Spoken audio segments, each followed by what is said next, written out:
आदरणीय दर्शकबिन नमस्कार। कार्यक्रम संवादमा यहाँलाई स्वागत छ। म रोहित दाल। मुलुकमा यतिखेर सङ्घीय लोकतान्त्रिक गणतन्त्रात्मक शासन व्यवस्था चलिरहेको छ। गणतन्त्रले संस्थागत रूपमा काम गर्न थालेको करिब 14 वर्ष पुगेको छ भने सङ्घीयताले काम गरेको 5 वर्ष पनि पुगेको छैन। तर यही बिचमा गणतन्त्र, सङ्घीयता र धर्मनिरपेक्षता जस्ता व्यवस्थालाई खारेज गर्ने प्रयासहरू भइरहेका छन् र पुरानो व्यवस्थालाई स्थापित गर्ने प्रयास छ। यो प्रयासको मूल रूपमा राष्ट्रिय प्रजातन्त्र पार्टीले नेतृत्व गरिरहेको छ। यसले गणतन्त्रलाई मासेर पुनः राजतन्त्र स्थापना गर्दा अथवा धर्मनिरपेक्षतालाई धर्मसापेक्षता मुलुक लैजाँदा कतै राजनीतिक र धार्मिक द्वन्द्व त बढ्ने होइन भन्ने आशंकाहरू पनि उठेका छन्। मूलतः यो विषयमा संवाद रहनेछ। त्यस्तै गरेर यही बिचमा प्रधानमन्त्री शेरबहादुर देउवाले पूर्व राजा ज्ञानेन्द्र शाहलाई निर्वाचन लड्नका लागि चुनौती पनि दिएका छन्।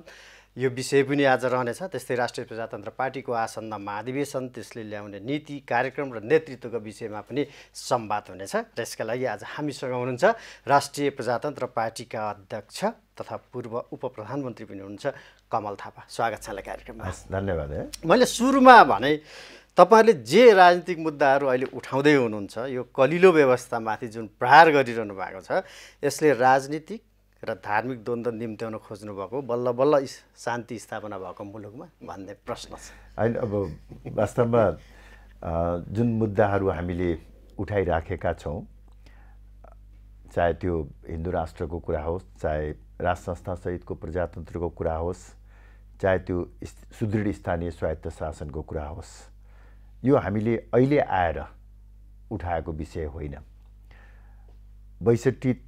62-63 को राजनीतिक परिवर्तन पछि नै निरन्तर रूपमा हामीले यस पक्षमा वकालत गर्दै आएका छौँ र अहिलेको यथार्थ त के हो भने यो करिब 14-15 वर्षको राजनीतिक अभ्यास र घटनाक्रमले धर्मनिरपेक्षता र सङ्घीय गणतन्त्र नेपालको निमित्त उपयुक्त छैन। यसले देशमा दिगो शान्ति, स्थायित्व र समृद्धि दिन सक्दैन भन्ने करिब प्रमाणित भएको अवस्था छ र यो पृष्ठभूमिमा हामीले उठाएको एजेन्डा प्रति अहिले जनताको आकर्षण बढेर गएको छ।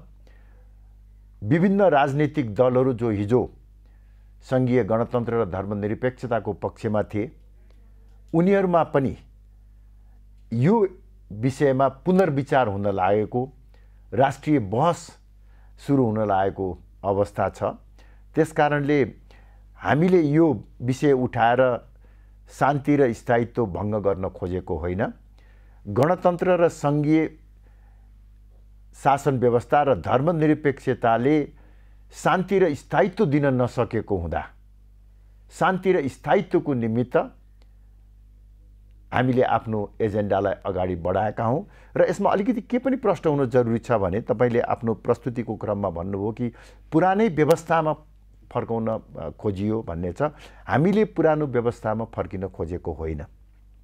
अब त्यो सम्भव पनि छैन।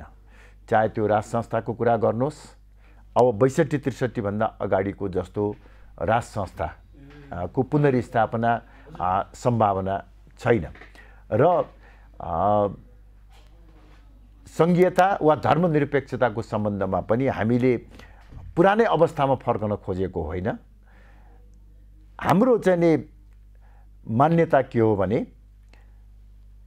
राजादेखि विप्लव माओवादीसम्म अटाउन सक्ने नेपाली संस्करणको समावेशी मौलिक प्रजातन्त्र कायम गरौँ। नेपालको राष्ट्रिय पहिचानको संरक्षण गरौँ। यो नै हाम्रो चाहिँ विचार हो र यो पछाडि फर्कने होइन, मध्यमार्गी अग्रगामी विचार हो भन्ने मलाई लाग्छ।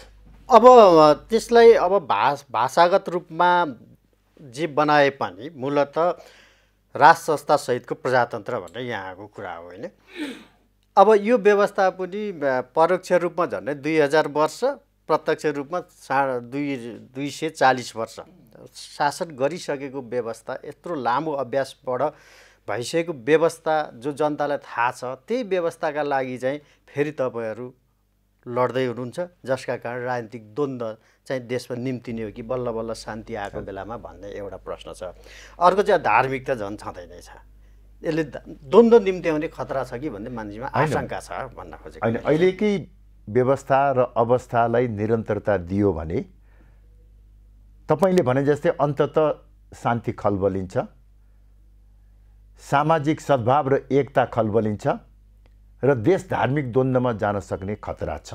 अहिलेकै व्यवस्था कायम रह्यो भने मैले फेरि पनि के जोड दिएर भन्न चाहन्छु भने पुरानो व्यवस्थामा फर्कन खोजेको होइन। अघि तपाईँले भन्नुभयो 2000 वर्षदेखि परोक्ष रूपमा र प्रत्यक्ष रूपमा 240 वर्षदेखि राजतन्त्रात्मक शासन व्यवस्था छ भन्नुभयो। राजतन्त्रात्मक शासन व्यवस्था हो, तर हामीले केवल राजतन्त्रात्मक शासन व्यवस्था वा सक्रिय राजतन्त्रको कुरा गरेकै होइनौँ। नेपालमा राज संस्था सहितको प्रजातन्त्रको अभ्यास त्यति लामो छैन, सक्रिय राजतन्त्रको छ। यसको मतलब 47 सालदेखि यता मात्रै भन्ने। 47 साल यता पनि खास गरी केही वर्षमा 63 अगाडिसम्म 63 अगाडिसम्म पनि होइन। वास्तवमा 47 सालको परिवर्तनपछि एकाध वर्ष जुन राजनीतिक अभ्यास भयो, माओवादीले जनयुद्ध सुरु गर्नुभन्दा अगाडिको केही हदसम्म त्यो राज संस्था सहितको प्रजातन्त्रको अभ्यास हो। त्यसैमा पनि अझ हामीले धेरै परिमार्जन गर्न सक्छौँ, किनभने हिजोको राजनीतिक व्यवस्था वा 47 सालको संविधानले केही यस्ता मान्यताहरूलाई अपरिवर्तनीय घोषणा गरेको थियो, जसको कारणले गर्दाखेरि माओवादीहरू हिंसात्मक विद्रोहमा गए। अब त्यो हिंसात्मक विद्रोहका संवाहक माओवादी शक्तिलाई पनि अटाउन सक्ने गरी कसैलाई पनि निषेध नगरिकन सबै राजनीतिक शक्तिहरू, चाहे त्यो परम्परागत शक्ति होस् चाहे त्यो परिवर्तनकारी शक्ति होस्, सबै अटाउने। मैले बारम्बार भन्दै आएको र प्रयोग गरेको शब्द के हो भने परिवर्तनकारी शक्ति, परिवर्तनकारी विचार र परम्परागत शक्ति र परम्परागत विचारको बीचमा हामीले सामञ्जस्यता, सिनर्जी खोज्नु पर्दछ। त्यो सम्भव छ र त्यो नै नेपालको बृहत्तर हितमा हुन्छ। जहाँसम्म धार्मिक पक्षमा कुरा छ, हामीले हेर्नुहोस्, यो पनि कतिपयलाई भ्रम परेको छ। राप्रपाले हामीले केवल एउटा धर्म अर्थात् हिन्दू धर्मलाई मात्रै राष्ट्रले विशेष संरक्षण र सुविधा दिनुपर्छ भन्ने माग गरेको होइन। हिन्दू धर्मको आधारमा राज्य र शासन व्यवस्था सञ्चालन हुनुपर्छ भनेको होइन। हामी पूर्ण धार्मिक स्वतन्त्रताको पक्षमा छौँ। सबै धर्महरूलाई बराबरीको स्वतन्त्रता र समानता कायम गर्दै नेपालको पहिचानको रूपमा सनातन धर्म सापेक्ष राष्ट्र हुनुपर्छ भन्ने हाम्रो मान्यता। हेर्नुहोस्, वास्तवमा आज हामी नेपाली भनेर चिनिन्छौँ। हाम्रो नेपाली पहिचानको आधार के हो? जुन परम्परा र संस्कृतिले हाम्रो पहिचान बनेको छ त्यसलाई कायम गर्नु पर्दछ। सनातन धर्म त्यो मान्यता हो जसले हिमालदेखि मधेससम्म बस्ने नेपाली जनतालाई एकताको सूत्रमा गाँसेको छ र विगतमा नेपाल हिन्दू राष्ट्र हुँदाखेरि विश्वमा कहीँ नभएको उत्कृष्ट किसिमको सामाजिक सद्भाव र एकता कायम थियो।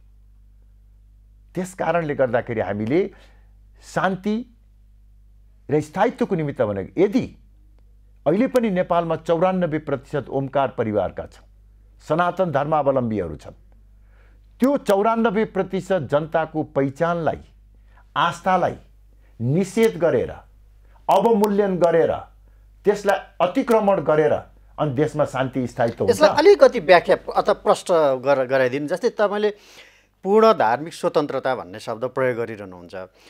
अब अहिले हेर्दा पनि धर्मनिरपेक्ष भए पनि, राष्ट्र भए पनि, संविधानमा लेखिए पनि अलिअलि हिन्दू धर्मलाई नै राज्यले बोकेको जस्तो देखिन्छ। जस्तै दसैँमा बढी बिदा पाउने, तिहारमा अलिक बिदा बढी बिदा पाउने, छठमा त त्यति हुँदैन, उँधौली उभौलीमा त त्यति बिदा हुँदैन, 1 दिन हुन्छ 2 दिन हुन्छ भनेपछि तपाईँले भनेको त अझ अग्रगामी विचार भयो। त्यस कारणले चाहिँ पूर्ण धार्मिक स्वतन्त्रता अहिले छैन त भन्ने प्रश्न होइन। निश्चय पनि अहिले धार्मिक स्वतन्त्रताको अभ्यास भएको छ, धार्मिक समानताको अभ्यास छ, तर अल्पसङ्ख्यकलाई खुसी बनाउने नाउँमा बहुसङ्ख्यकको आस्थामाथि अतिक्रमण भएको छ। धर्मनिरपेक्षताको नाउँमा योजनाबद्ध र सङ्गठित रूपले हिन्दू धर्मावलम्बी र बौद्ध धर्मावलम्बीहरूको धर्म परिवर्तन गराउने काम भएको छ। यसले एक दिन न एक दिन हेर्नुहोस् त्यसलाई सामाजिक सद्भाव र एकता खलबलिन्छ। त्यसलाई त तपाईँकै माग बमोजिम चाहिँ अझ संविधानमा त कडा शब्द छ त कारबाही नै गर्ने भन्ने होइन, कारबाही गर्ने परिवर्तन होइन। त्यसलाई तपाईँको के भनेदेखि चाहिँ नि यथार्थ परक बनाउनु पर्यो। जस्तो अहिलेको संविधानमा एउटा विडम्बनापूर्ण र विरोधाभासपूर्ण शब्दावलीहरूको प्रयोग गरिएको छ। एकातिर धर्मनिरपेक्ष भनिएको छ, नेपाल धर्मनिरपेक्ष राष्ट्र हुने भनिएको छ, अर्कोतर्फ धर्मनिरपेक्षता भन्नाले परम्परादेखि चलिआएको सनातन धर्मको संरक्षण गर्नु हुनेछ भनेर, यो परस्पर विरोधी कुरा हेर्नुहोस्। वास्तवमा के भनेदेखि चाहिँ नि यसले द्वन्द्व निम्त्याउन सक्छ। दोस्रो कुरा चाहिँ नि अहिले चाहिँ नि धार्मिक स्वतन्त्रता अहिले पनि संविधानले प्रत्याभूत गरेको छ। त्यो धार्मिक स्वतन्त्रता कायम राख्नुहोस् न, त्यसमा हामीलाई आपत्ति छैन नि। त्यसरी मैले अघि जुन कुरो एउटा प्रयोग गरेको थिएँ नि राज संस्थाको विषयमा, परिवर्तनकारी शक्ति र परम्परागत शक्ति दुवैलाई चित्त बुझ्ने व्यवस्था गरौँ भनेर भन्दाखेरि यहाँ पनि त्यो लागू हुन्छ।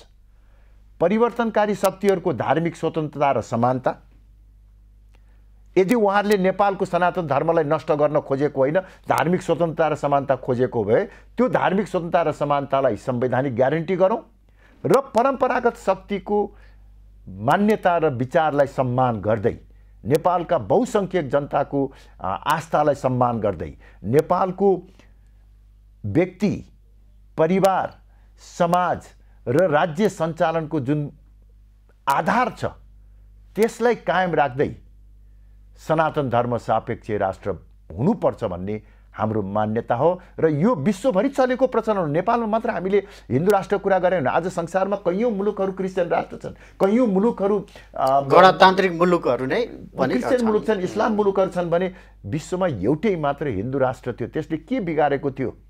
आज केही विदेशी शक्तिहरू जसले पैसा दिएर षड्यन्त्र गरेर नेपालको यो पहिचानलाई समाप्त पार्ने काम गरेका छन् अनि आफूलाई क्रान्तिकारी परिवर्तनकारी भन्नेहरूले त्यो विदेशी एजेन्डा बोकेर भए। ठिकै छ। अब तपाईँले अघि एकदम राम्रो शब्द भन्नुभयो कि परिवर्तनकारी विचार र शक्ति, अब त्यसलाई यथास्थितिवादी नभनौँ, परम्परागत शक्ति र विचारलाई मिल्ने खालको एउटा व्यवस्था। त्यसमा तपाईँले यो राजतन्त्र भन्ने जुन शब्द चाहिँ पटक्कै छोड्नु भएन के, त्यो किन मोह भयो कमल थापालाई? त्यही राजतन्त्र भन्ने शब्दले त यो दुईटा शक्तिलाई मिल्न दिँदैन नि त भन्ने प्रश्न छ। होइन, म त पहिला त अलिकति यसलाई शब्दलाई चाहिँ ठिक ढङ्गबाट प्रस्तुत गर्न चाहन्छु। राजतन्त्रको कुरा गरेका होइन, अब हामीले राज संस्था तन्त्र र संस्थाको बिचमा ठिक छ, मैले राज संस्थै भने मैले शब्द सायद बिगारे। धेरै फरक छ। फरक के छ भनेदेखि राजतन्त्र भनेपछि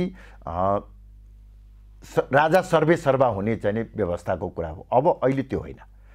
सार्वभौम सत्ता जनतामा निहित रहने, देशको शासन जनताका प्रतिनिधिहरू राजनीतिक दलहरूले नै सञ्चालन गर्ने, अभिभावकको रूपमा राष्ट्रियता र एकताको प्रतीकको रूपमा राज संस्था कायम राख्ने, यो हाम्रो मान्यता हो। राज संस्था भन्ने शब्द चाहिँ तपाईँलाई किन मोह चाहिँ भयो भन्नुहोस्। हेर्नुहोस्, यो मेरो कुनै व्यक्तिगत चाहिँ मोह चाहना को कुरा होइन, फाइदा बेफाइदाको कुरा पनि होइन, राज संस्थासँगको मेरो निकटताको विषय पनि होइन। यो देशप्रतिको माया, राष्ट्रभक्तिको कारणले मैले यो भनिराखेको छु। सबै मुलुकमा राज संस्था चाहिन्छ भन्ने जरुरी छैन। हरेक मुलुकका आफ्ना आफ्ना केही बाध्यताहरू हुन्छन्। जसरी परिवारको बाध्यता हुन्छ, सीमा हुन्छ, समाजको सीमा र बाध्यता हुन्छ, त्यो सीमा र बाध्यताभन्दा पर गयो भने दुर्घटना हुन्छ। त्यसै गरी राष्ट्रका पनि केही सीमा र बाध्यता हुन्छन्। हाम्रो सीमा र बाध्यता भनेको के हो भने भू राजनीतिक अवस्था, नेपालको जुन किसिमको भौगोलिक अवस्था छ, एकातिर विशाल चीन, अर्कोतर्फ विशाल भारत, दुवै विश्वका महाशक्तिको रूपमा उदाइराखेका छन्। उनीहरू दुवैको चासो र चिन्ता नेपालमा छ, त्यो स्वाभाविक हो। त्यो चासो र चिन्ताका कारणले गर्दाखेरि उनीहरूले अहिले पनि त्यो हामी व्यवहारमा देखिराखेका छौँ। यहाँका राजनीतिक दलहरूलाई, यहाँका नागरिक समाजलाई र केही हदसम्म यहाँका सञ्चार माध्यमहरूलाई प्रयोग गरेका हुन्छन्। चुनावमा उठ्नको निमित्त, आन्दोलन गर्नको निमित्त राजनीतिक दलहरूलाई आर्थिक सहयोग गर्छन्। त्यो आर्थिक सहयोग, त्यो नैतिक दबाव दान दातव्य चन्दा पुरस्कार होइन, समाज सेवा होइन, त्यसका पछाडि केही स्वार्थ लुकेका हुन्छन्। र भोलिको दिनमा त्यस्तो नहोस्, त्यो स्वार्थको कहीँ टक्राउ भयो भने अथवा कुनै बाह्य शक्तिको प्रभावमा नेपाल पर्न थाल्यो भने त्यो बेलामा राष्ट्रलाई जोगाउन सक्ने एउटा साझा शक्ति जुन चाहिँ चुनावी राजनीतिभन्दा माथि उठेको आवश्यक पर्छ। त्यो दान त्यो जुन तपाईँले भन्नुभयो दातव्य, त्यो चाहिँ त्यो संस्थामा लागू हुँदैन भन्ने निश्चय पनि पार्टीमा हुन्छ होइन। यी पार्टीहरूमा, नेताहरूमा राष्ट्रभक्ति होला, तर कहिलेकाहीँ चाहिँ नि त्यो परिबन्धले पनि उनीहरू चाहिँ नि गलत बाटोमा हिँडिरहेका हुन्छन्। सिक्किम त्यसको उदाहरण छ नि। सिक्किममा जुन किसिमबाट बाह्य हस्तक्षेप हो र सिक्किम भारतमा विलय हुनुभन्दा अगाडि सबैभन्दा पहिलो आक्रमण कहाँ भयो? राज संस्थामाथि भयो। र राजा र राजनीतिक दलहरूको बिचको भिन्नता के हो भने राजनीतिक दलहरू वा नेताहरू राष्ट्र भएन भने पनि रहन्छन्। सिक्किममा अहिले पनि नेताहरू छन्, राजनीतिक दलहरू छन्, तर देश भएन भने राजा रहन्न। त्यस कारणले गर्दाखेरि मैले यसको यो भनेर नेताहरू वा जनतालाई राष्ट्रको माया हुँदैन, तर नेपालको भू राजनीतिक अवस्थाले गर्दाखेरि त्यो जोखिम हामी किन उठाउने? अर्कोतर्फ नेपालको जुन किसिमको सामाजिक सांस्कृतिक परिवेश छ, जुन किसिमको जातीय, धार्मिक, सामाजिक अवस्था छ, यसमा एकताको सूत्रको रूपमा, एकताको प्रतीकको रूपमा एउटा चुनावी राजनीतिभन्दा माथि उठेको संस्था चाहिन्छ। राष्ट्रपतिप्रति मेरो कुनै तपाईँको व्यक्तिगत रूपमा चाहिने दुर्भावना छैन व्यक्तिगत रूपमा, तर त्यो संस्था कहिले पनि सबै नेपालीको साझा हुन सक्दैन। अहिले नै हेर्नुहोस् न, यो दुईवटा राष्ट्रपतिको हामीले प्रयोग गरेनौँ र त्यसमा कति ठुलो विवाद आएको। ठिक छ, अब प्रधानमन्त्रीले यही बिचमा भन्नुभयो कि अब भन्दा पूर्व राजालाई भन्नुभयो, साङ्केतिक रूपमा तपाईँहरूलाई पनि भनेको होला, त्यसो हो भने जनताको मन जित्नु, चुनाव जित्नु अनि शासन व्यवस्था गर्नु नि, किन यो खिचिखिची गरिरहेको यो व्यवस्था? ठिक छ, होइन के अरे अब यसमा मेरो प्रतिक्रिया प्रष्ट छ। हेर्नुहोस्, राजा चुनाव लड्ने व्यक्ति वा संस्था होइन, यो प्रश्न बुझ्नुपर्छ। शेरबहादुरजीले चुनाव लडेर आउने हो भने उहाँ पनि शेरबहादुरजी जस्तै एउटा राजनीतिक दलको नेता हुनुहोला। हामीले त्यो परिकल्पना गरेको होइन। यदि शेरबहादुरजीलाई आफ्नो गणतन्त्रप्रति जनताको त्यत्रो ठुलो विश्वास छ भन्ने लाग्छ भने एकपटक जनमत सङ्ग्रह गरेर हेरौँ न, सक्नुहुन्छ? नेपालमा राज संस्थालाई विदेशी शक्तिको दबाव र प्रभावमा षड्यन्त्रपूर्वक हटाइएका हुन्, यसका प्रमाणहरू छन्। दस्तावेजहरूले त्यही कुरा बोल्दछन्। 62-63 को आन्दोलन राजा र आन्दोलनकारीको बीचको सम्झौतामा टुङ्गिएको। 2047 सालको संविधानमा टेकेर अर्थात् राज संस्था समेत कायम राखेर संविधान सभाको चुनाव गर्ने र संविधान सभाबाट नयाँ संविधान बनाउने त्यो सम्झौताको स्पिरिट हो। तर त्यस विपरीत आन्दोलनको रापतापमा षड्यन्त्रपूर्वक संविधान सभाको चुनाव हुनु अगावै राज संस्थालाई पाखा लगाइयो। कहिले निर्वाचनका मुख नदेखेका व्यक्तिहरूलाई अन्तरिम संसदमा ल्याएर त्यो अन्तरिम संसदले बनाएको अन्तरिम संविधानमा राज संस्थालाई पाखा लगाउने र संविधान सभाको पहिलो बैठकबाट, जुन संविधान सभाको चुनाव भएकै छैन, त्यो संविधान सभाको पहिलो बैठकबाट राज संस्थालाई हटाउने र गणतन्त्र कायम गर्ने भन्ने बाध्यकारी व्यवस्था अन्तरिम संविधानमा राख्यो र 2065 साल जेठ 15 गते को संविधान सभाको त्यो पहिलो बैठक हामीले बिर्सेका छैनौँ, जहाँ संविधान सभाको सदस्य नभएको व्यक्ति कृष्णप्रसाद सिटौला प्रस्तावक भएर 1 मिनेट पनि छलफल गर्न नदिकन तत्कालीन राप्रपा नेपालका महामन्त्री चन्द्रबहादुर गुरुङले फरक मत राख्दाखेरि त्यसलाई पनि अवरोध गरेर जुन जबरजस्ती चाहिँ गणतन्त्र कार्यान्वयन, जसका बारेमा त्यो सभाका सभामुख कृष्णबहादुर गुरुङले आँखाबाट आँसु झारेर चन्द्रबहादुर गुरुङले त प्रस्ताव राख्नुभयो, तर केबी गुरुङ त्यो बेलाको चाहिँ सभामुख हुनुहुन्थ्यो। उहाँले केही समयपछि आँखाबाट आँसु झालेर मैले चाहिँ त्यो निर्णय गराउनु पर्यो भनेर भन्नुभएको छ। मैले यो पृष्ठभूमिमा त्यो राज संस्थालाई पाखा लगाएको हुनाले शेरबहादुरजीले यदि हिम्मत छ भने जनमत सङ्ग्रह गराउनुहोस्, होइन भनेदेखि चाहिँ सबै नेपाली अटाउने व्यवस्था कायम राखौँ, प्रजातन्त्र कायम राख्नु। उहाँलाई फेरि प्रधानमन्त्री हुने ज्योतिषले 7 पटक हुने भनेको छ, फेरि पनि राजाको पालामा 4 पटक 3 पटक हुनुभयो, फेरि पनि प्रधानमन्त्री हुनुहोस्, हाम्रो शुभकामना छ। राजाले प्रधानमन्त्री हुने खोजेको होइन। एकैछिन विश्रामपछि संवाद जारी रहनेछ, हामीसँगै रहनुहोला।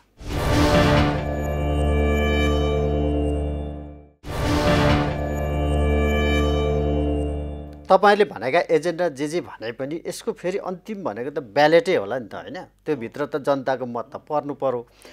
त्यो एजेन्डाले त जनताको मन जित्न सकेन नि त फेरि, कि अब सक्दैछ कि पहिले के भनेदेखि पहिलेको अब 62-63 को बेलामा जुन किसिमको एउटा रापताप थियो त्यो अहिले धेरै परिवर्तन भएको छ। यो वास्तवमा राप्रपाको कारणले भन्दा पनि, हाम्रो मेहनतले भन्दा पनि अहिलेको व्यवस्था र संविधानको अन्तर्विरोधको कारणले गर्दा अहिले यो संविधान र यो व्यवस्था नै दुर्घटना उन्मुख हुँदैछ, सङ्कट उन्मुख हुँदैछ। त्यस कारणले गर्दा ढिलो चाँडो परिवर्तन अनिवार्य। अब यो स्वामित्व त कमल थापाले जे यसको आधार भूमि उहाँ हो, उहाँले एजेन्डा उठाएर लिएर आउनुभयो भन्ने जगजाहेरै छ, देखिएकै छ। तर यो स्वामित्व त तपाईँबाट हस्तान्तरण जस्तो भइसक्यो, अर्कोले खोसिसक्यो स्वामित्व भन्ने छ नि त। म त खुसी हुन्छु। होइन, मबाट खोज्ने भन्ने त प्रश्नै भएन। हिजो 62-63 प्याटेन्ट राइट तपाईँसँगै हुन्छ, अहिले पनि छ। वास्तवमा के भनेदेखि 62-63 को बेलामा जति बेला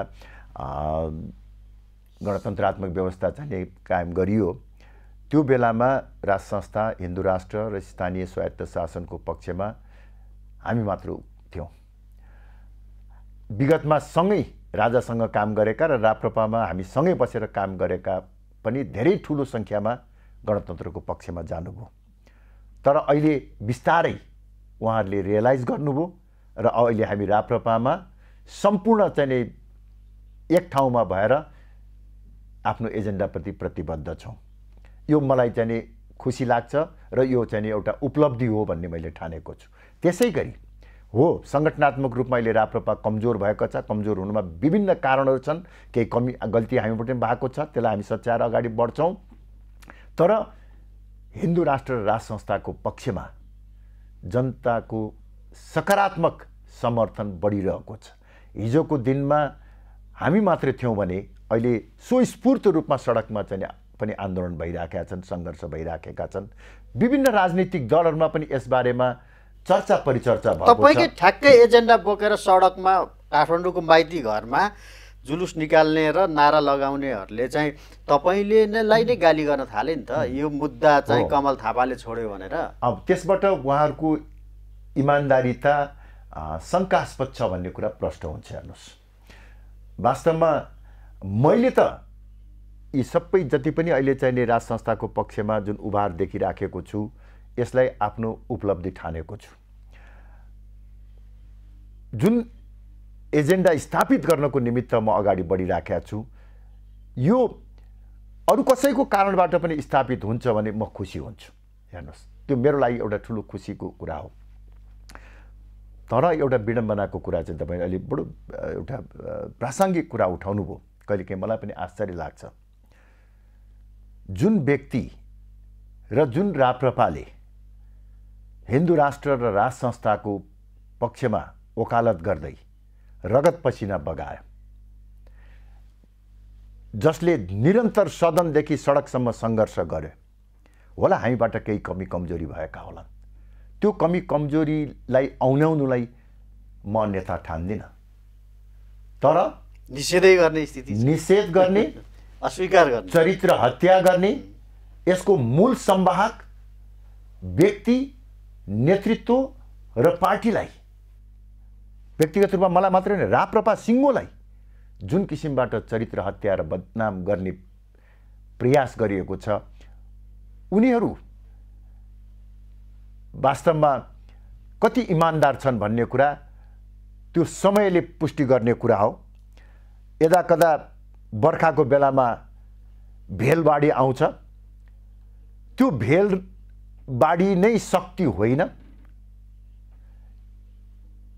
उहाँहरूले त्यो काम गर्न सक्नुभयो भने म फेरि पनि दुखी हुन्न। मेरो शुभकामना छ राजा र हिन्दू राष्ट्रको पक्षमा रहेका अरू पनि पार्टी खोलेर राप्रपाभन्दा ठुलो हुनुभयो भने ठिक छ नि, हामीलाई के आपत्ति। तर विभाजित भयो, एकीकृत भएन भन्ने हो निश्चय पनि। अब यो चाहिँ नि बडो विडम्बनापूर्ण छ। हेर्नुहोस्, पार्टी विभाजनदेखि लिएर अहिलेको अवस्थासम्ममा त्यो प्रवृत्तिले काम गरेको छ।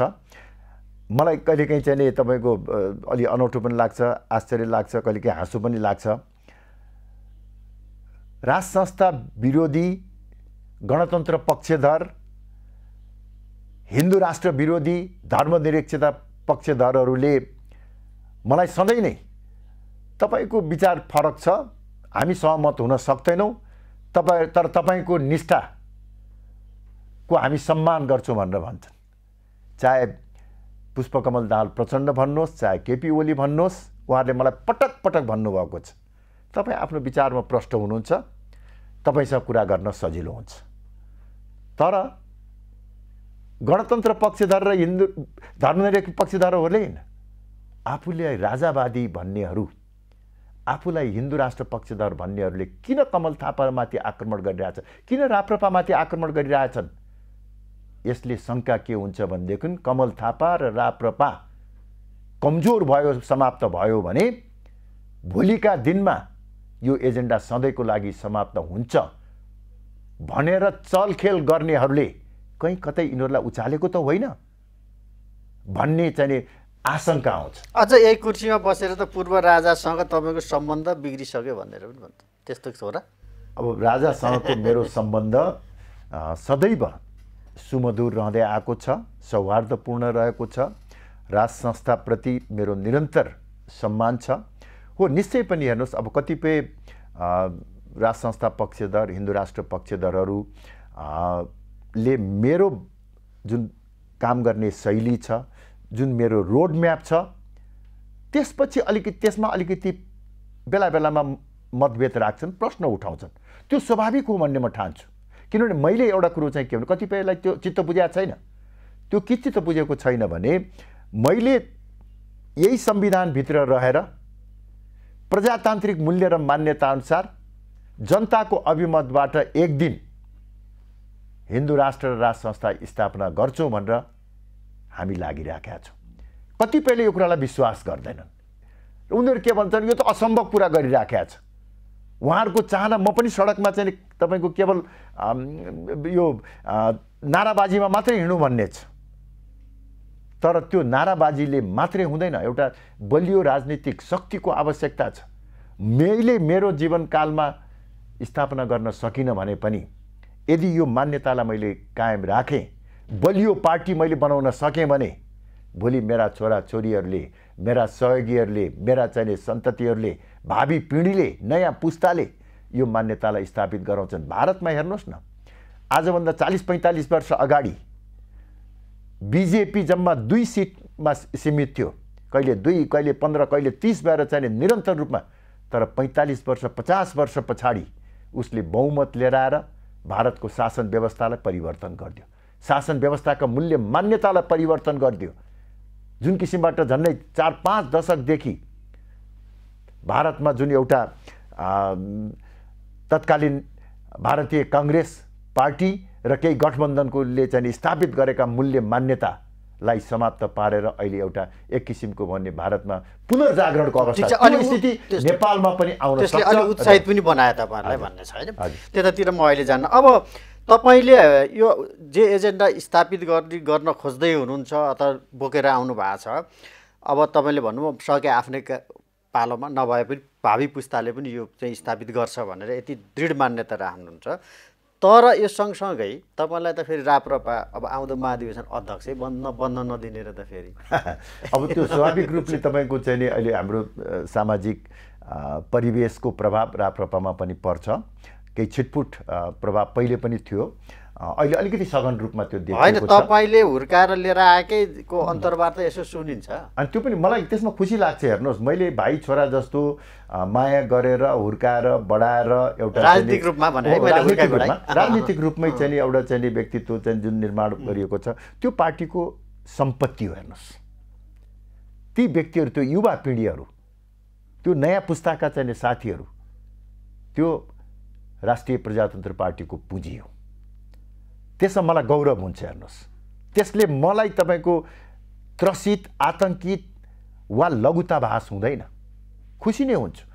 तर अब जहाँसम्म आगामी दिनमा पार्टीलाई कसले नेतृत्व दिने, कसको विचारले दिने,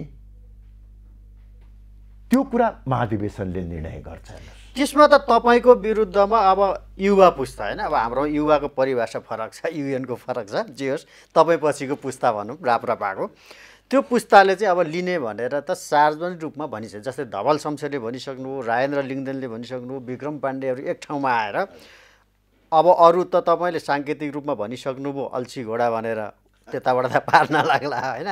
तपाईँ अलिक कुद्ने घोडालाई पनि पछाडि सार्ने जस्तो बुझिन्छ नि त। त्यसमा तपाईँ अध्यक्ष हुनुहुन्छ त अब? होइन, हेर्नुहोस्, अब मैले चाहिँ तपाईँको सार्वजनिक रूपमा म अध्यक्षको उम्मेदवार भनेर घोषणा गरेको छैन र हाम्रो पार्टीमा त्यो प्रचलन पनि छैन। महाधिवेशन मङ्सिरको 11, 12, 13 गते हुन्छ।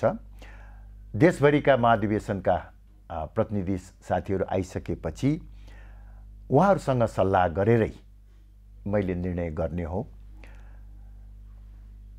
पार्टी अहिले अत्यन्तै कमजोर अवस्थामा छ, सङ्कटमा छ। अब यसलाई फेरि एकपटक जुरुक्क उठाउने मेरो पनि चाहना छ। त्यो चाहना साथीहरूको अघिल्तिर म राख्दछु।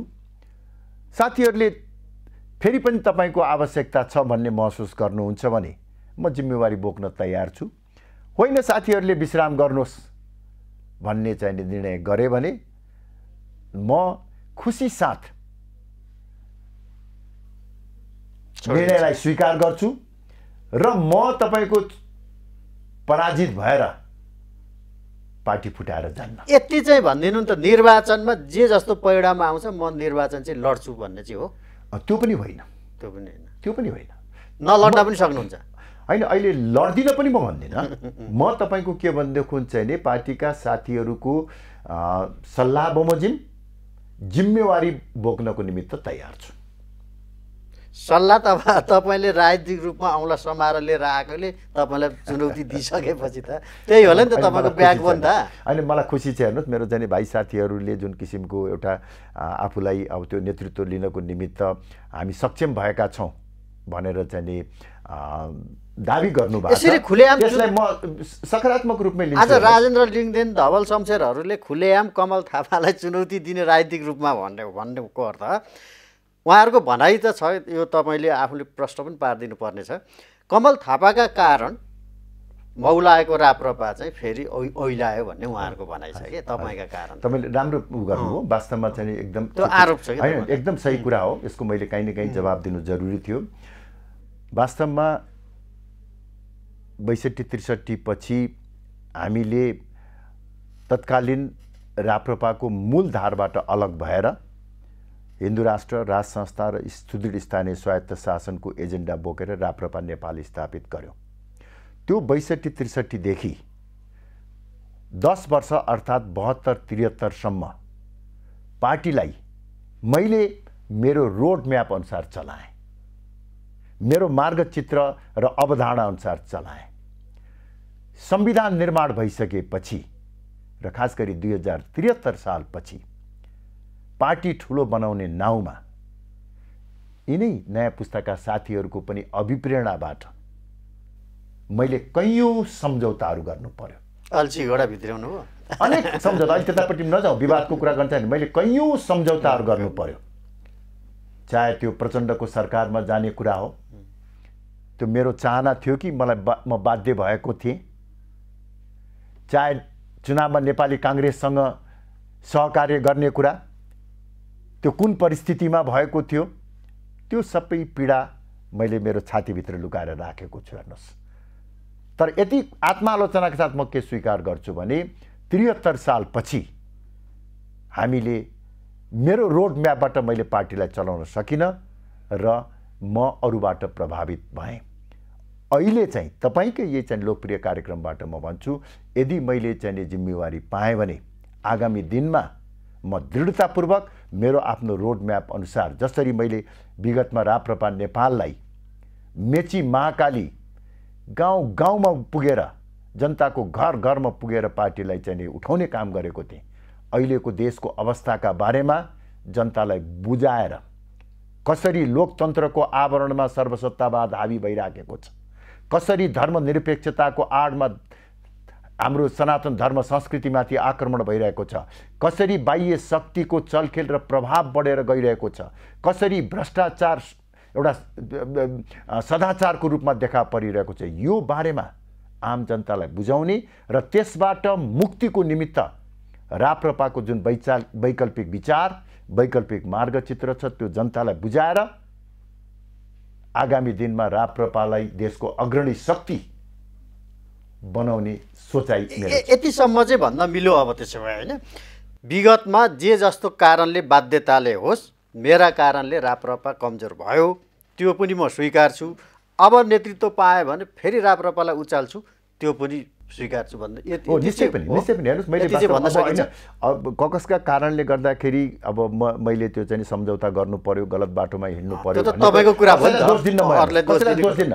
नेतृत्वमा भएको नाताले त्यो मेरो नैतिक जिम्मेवारी नै हो, त्यो नैतिकता मैले लिनुपर्छ। किनभने मैले मान्दिनँ भनेको भएदेखि त कसैले मलाई घाँटी समातेर चाहिँ हात समातेर जबरजस्ती लाँदैन थियो, तर मैले तत्कालीन परिस्थितिलाई दृष्टिगत गरेर त्यो सम्झौता गरेँ, त्यो गलत भयो भन्ने कुरा मैले महसुस गरेको छु र आगामी दिनमा चाहिँ त्यस्ता किसिमका गल्तीहरू नदोहोऱ्याउने र दृढतापूर्वक अगाडि बढ्ने चाहिँ नि मेरो चाहिँ सोचाइ छ। अब अर्को म अब अन्तिमैतिर छु, यता मलाई प्रश्न हल्का पनि लाग्न सक्ला, अब जवाफ दिन मन लाग्यो दिनु होला। अब कतिपयले भन्छन् अब केपी ओली र तपाईँको यो भाषा भाषण कार्यशैली ठ्याक्क ठ्याक्क मिल्दै गएको छ, अब कमल थापा चाहिँ केपी ओलीको पार्टीमा जाने कि केपी ओली चाहिँ कमल थापाको पार्टीमा आउने भनेर मान्छेहरूले प्रश्न गर्छन्। यसको मतलब कम्तीमा चुनावी तालमेल कार्यगत एकतासम्म हुन्छ, मोर्चासम्म बन्न सक्छ कि?